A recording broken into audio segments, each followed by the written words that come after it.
الله الرحمن الرحيم. الدرس الخامس بشنچه درس. الفتيات قزلار. السلام عليكم ورحمة الله وبركاته. زينب: وعليكم السلام ورحمة الله وبركاته. من أنتن يا أخوات؟ Ey opa-singillar, kimsizlar? Ihdahunna, ulardan biri. Nahnu banatu shaykhi Abbasin. Biz Shayx Abbosning qizlarimiz. Zaynab: ahlan va sahlan. Xush kelibsiz. Marhaban, marhamat. Ummukunna ustazi. Sizlarning onangiz mening ustozim. Kayfa haluha? Uning ahvoli qanday? Ihdahunna, ulardan biri. Hiya bi khayrin valhamdulillah. Allohga hamd bo'lsinki, u yaxshi. Zaynab: ayna hiyal ana? Hozir u qayerda? Ihdahunna, ulardan biri.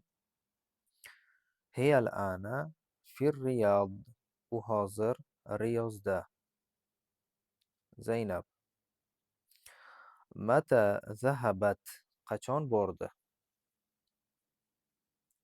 Ihdahunna, ulardan biri. Zahabat qabla usbu'in. Bir hafta oldin bordi. Zaynab: man zahaba ma'aha? U bilan birga kim bordi? Ihdahunna: zahaba ma'aha axuna Ibrohim. U bilan birga akamiz Ibrohim bordi. Zaynab: kayfa halukunna? Sizlarning ahvollaringiz qanday? Sizlarning ahvolingiz qanday? Nahnu bi khayrin valhamdulillah. Bizlar yaxshi, Allohga hamd bo'lsin. Zaynab: fi ayyi madrasatin antunna? Sizlar qaysi maktabdasizlar? Ihdahunna: nahnu fil madrasatil mutawassita. Biz o'rta maktabdamiz.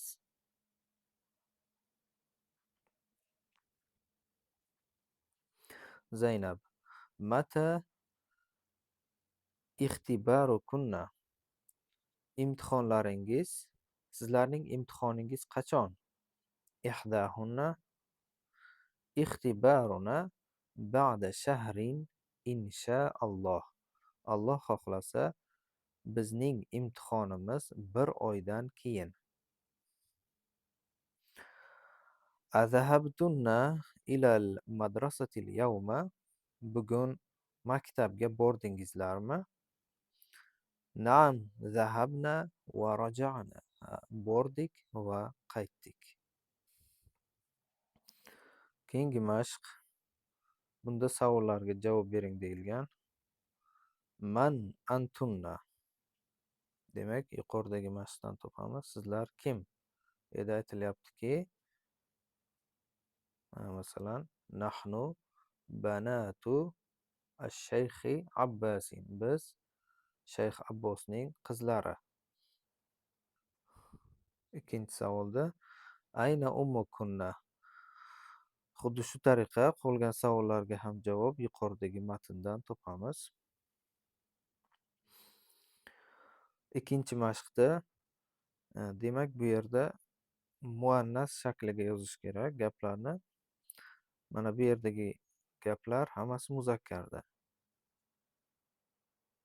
A antum tullabun? Sizlar talabalarmi?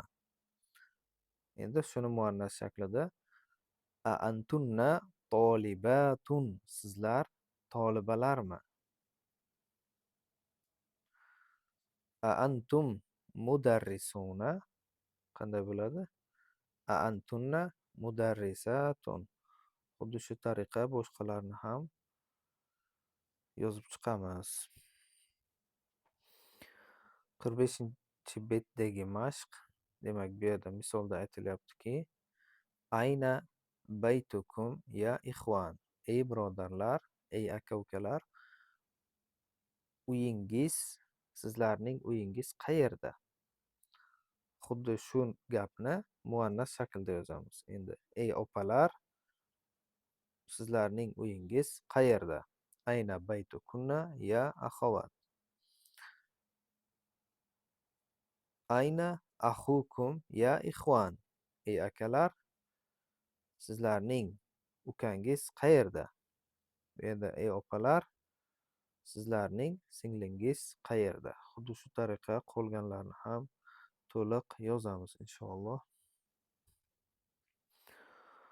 Keyingi mashqda anta, antunna, anti, antunna, anta, antum so'zlarini qo'yib chiqish kerak. Demak, bu yerda muslim so'ziga qaysi birini qo'yamiz? Muzakkar bo'lganligi uchun anta, sen shaklini qo'yamiz. Ikkinchisida esa demak, anti maridotun, sen kasal. Bu yerda sizlar ayollarga nisbatan va boshqalarni xuddi shunday yozib chiqiladi inshaalloh. 46-betdagi mashq. Bu yerda ka, kum, ki, kunna so'zlarini qo'yib chiqishimiz kerak. Demak, ayna baytu, mana bu yerga qaraymiz. Muzakkar shakldagi, ya'ni akalar ko'plikda, erkaklar muzakkar. Baytu kum qo'yamiz. Demak, muzakkar bo'lganligi uchun bu yerda kum so'zi to'g'ri keladi. Ikkinchi gapda esa ahaza kitabu. Qaraymiz, bu yerda Hamid. Hamid bo'lgandan keyin ey Hamid deb aytilyapti. Demak, sen shaklini qo'yamiz. Senning muzakkar shakli. Ahaza kitabuka. Ahaza kitabuka ya Hamid. Xuddi shu tariqa boshqalarni ham bajaramiz. Keyingi mashq. Bu ham juda oson. Ya'ni nahnu yoki ana, biz va men so'zlarini qo'yib chiqamiz so'zning holatiga qarab. Demak, muslim so'zida, demak, men so'zida erkilar. Ana muslim. Muslimuna musulmonlarga, demak, nahnu. Va hokazo boshqalarni ham bajaramiz.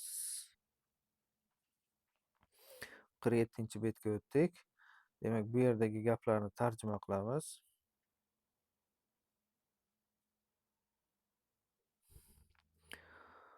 ذهب أبي إلى القاهرة قبل أسبوع. Otam Qohiraga bir hafta oldin bordi. Ikkinchi gap. Mata kharajta minal fasli ya Muhammad. Ey Muhammad, sinfdan qachon chiqding? Kharajtu ba'da darsi. Darsdan keyin chiqdim. Zahabtu ilal masjidi qoblal azani. Masjidga azondan oldin bordim. To'rtinchi gap. Mata zahaba ammuki ila riyadi ya Amina. Ey Omina, amaking Riyozga qachon bordi? Zahaba qobla shahrin. Bir oy oldin bordi. Beshinchi gap. Aba'da solati zahabta ilal mat'am. Namozdan keyin oshxonaga bordingmi? La zahabtu qobla solati. Yo'q. Namozdan oldin bordim. Demak, bu jadvalda qoida kelgan. Ayna zahabta ya akhi. Ey akam, qayerga bording? Yoki ey ukam. Ikkinchi gapda ayna zahabtum ya ikhvani. Ey akalarim, qayerga bordingizlar? Endi muannasda ayna zahabti ya ukhti. Bu yerda ukhti bo'ladi. Axti deb qo'yilibdi. Demak, ey opam, qayerga bording? Ayna zahabtunna ya akhawati. Ey opalarim, qayerga bordingizlar? Endi men shaklida ana zahabtu, men bordim. Buni erkaklar ham aytsa ham bo'ladi, ayollar ham bir xil shaklda, faqat birlikda. Men bordim deb erkak kishi ham, ayol kishi ham aytsa bo'ladi. Xuddi shuningdek, nahnu zahabna bu endi ko'plikda, muannasda ham, muzakkarda ham bir xil. Al-kalimatul jadida, yangi so'zlar. Qobla, oldin. Ba'da, keyin. Kayfa, qanday. Mata, qachon. Al-usbu'u, hafta. Ash-shahru, oy. Al-azanu, azon. As-solatu, namoz. Roja'a, ya'ni huwa roja'a, u qaytdi. Keyingi qoida ad-domairul munfasila. Ajratilgan, ya'ni alohida kelgan domairlar, kishilik olmoshlari. Ya'ni huwa, hiya, mana shular alohida kelgan, yopishib kelmagan kishilik olmoshlari. Huwa tolibun, u talaba. Hiya tolibatun, u toliba. Ko'plikda hum tullabun, ular talabalar. Hunna tolibatun, ular tolibalar. Xuddi shuningdek, anta, anti, antum, antunna, ana, nahnu.